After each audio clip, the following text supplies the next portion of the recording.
Ici, le groupe Sangsilbi, Sansor Studio. Nous transmettons les dernières nouvelles du conflit au Moyen-Orient.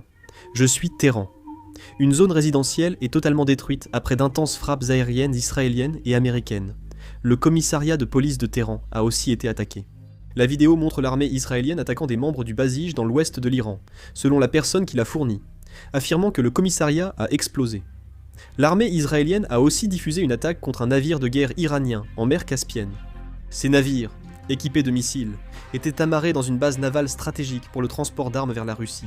Les États-Unis ont laissé entendre qu'ils pourraient lever les sanctions sur le pétrole iranien afin d'atténuer la pression sur le marché de l'énergie, devenu instable en raison de la guerre impliquant les États-Unis et Israël. Le ministre de la Défense, Hexet, a affirmé qu'Israël était un partenaire compétent et que la fin de la guerre au Moyen-Orient restait inconnue. Il a affirmé que l'Iran menaçait la civilisation libre et qu'un budget supplémentaire était nécessaire pour éliminer les ennemis. Il a précisé que le président Trump fixerait l'objectif et le calendrier de la guerre. Le directeur de la CIA a assuré qu'Israël n'avait pas entraîné les États-Unis dans la guerre au Moyen-Orient. Selon un reportage de Fox News, Mojtaba Khamenei a en réalité pris le contrôle du régime, et les gardiens de la révolution iranienne ont annoncé avoir arrêté 178 espions iraniens au service des États-Unis et d'Israël. L'Iran a affirmé jeudi que sa riposte aux frappes israéliennes n'avait utilisé qu'une faible part de ses capacités, et a averti qu'il réagirait bien plus fortement si ses infrastructures étaient visées. Le Qatar a indiqué que 17% de sa capacité de stockage de GNL a été endommagée par l'attaque iranienne, et que les réparations pourraient durer 5 ans.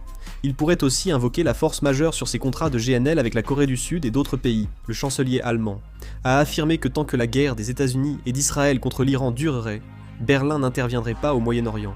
La Russie a demandé une zone de sécurité autour de la centrale nucléaire de Boucher en Iran, après la chute d'une bombe à proximité cette semaine.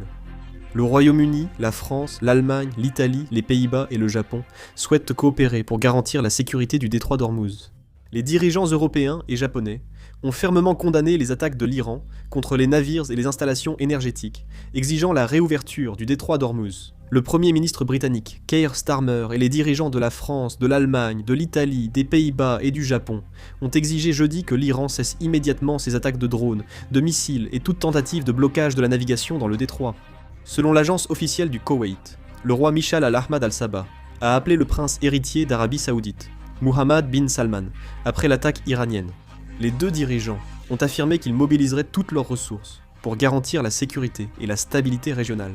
Antonio Guterres, secrétaire général de l'ONU, a appelé les États-Unis et Israël à arrêter la guerre avec l'Iran et a aussi demandé à Téhéran de stopper ses attaques contre ses voisins.